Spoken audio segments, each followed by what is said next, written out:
नमस्कार दोस्तों, स्वागत है आपका मार्केट इन 12 मिनट्स में, जहां पर हमारा उद्देश्य होता है कि हम अपने निवेशकों को एक ही वीडियो के अंदर लगभग सभी डेली शेयर मार्केट अपडेट्स और जरूरी स्टॉक स्पेसिफिक न्यूज प्रोवाइड करें। तो हमारी इस वीडियो को लाइक करके हमें सपोर्ट जरूर करें, और अगर आप हमारे चैनल पर पहली बार आए हैं तो इस चैनल को सब्सक्राइब करके बेल आइकन जरूर ऑन कर लें। साथ ही कॉमेंट में अपना फीडबैक देना ना भूलें, ताकि हम अपनी वीडियो को और भी बेहतर बना सकें। भारतीय शेयर बाजार ने लगातार तीसरे सत्र में मजबूती के साथ कारोबार खत्म किया। बाजार दिन के ऊपरी स्तरों के करीब बंद हुआ, जिससे साफ है कि आखिरी घंटे में भी खरीदारी का दम बना रहा। सेंसेक्स 283 अंकों की तेजी के साथ 83,734 पर बंद हुआ, जबकि निफ्टी 94 अंक चढ़कर 25,819 के स्तर पर पहुंच गया और 25,800 के ऊपर क्लोजिंग दी। इस तेजी के पीछे कई वजहें रहीं। सबसे बड़ी वजह रही विदेशी निवेशकों की खरीदारी। 17 फरवरी को विदेशी संस्थागत निवेशकों FII ने करीब 995 करोड़ रुपए के शेयर खरीदे। घरेलू संस्थागत निवेशक DII भी खरीदारी के मूड में रहे और उन्होंने 187 करोड़ रुपए की इक्विटी खरीदी। लगातार 2 दिन बिकवाली के बाद FII का दोबारा खरीदार बनना बाजार के लिए पॉजिटिव संकेत माना जा रहा है।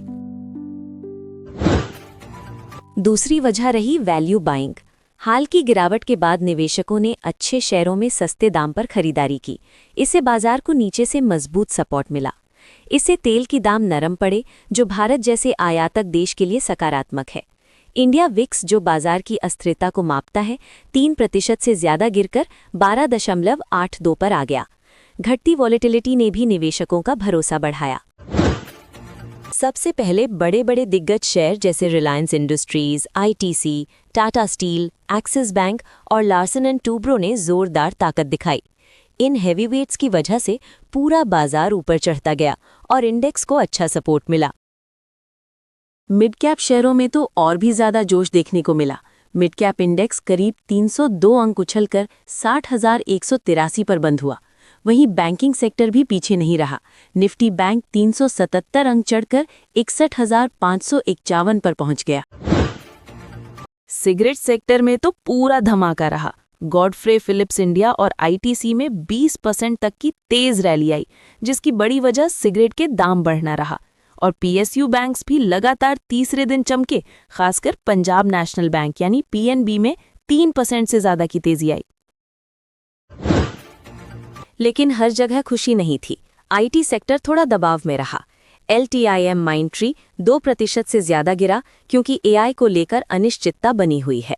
दूसरी ओर FMCG में डाबर इंडिया 1% से ज्यादा गिरा, क्योंकि कंपनी ने CEO बदलने का ऐलान किया और नए CEO के तौर पर हरजीत S भल्ला को नियुक्त किया गया।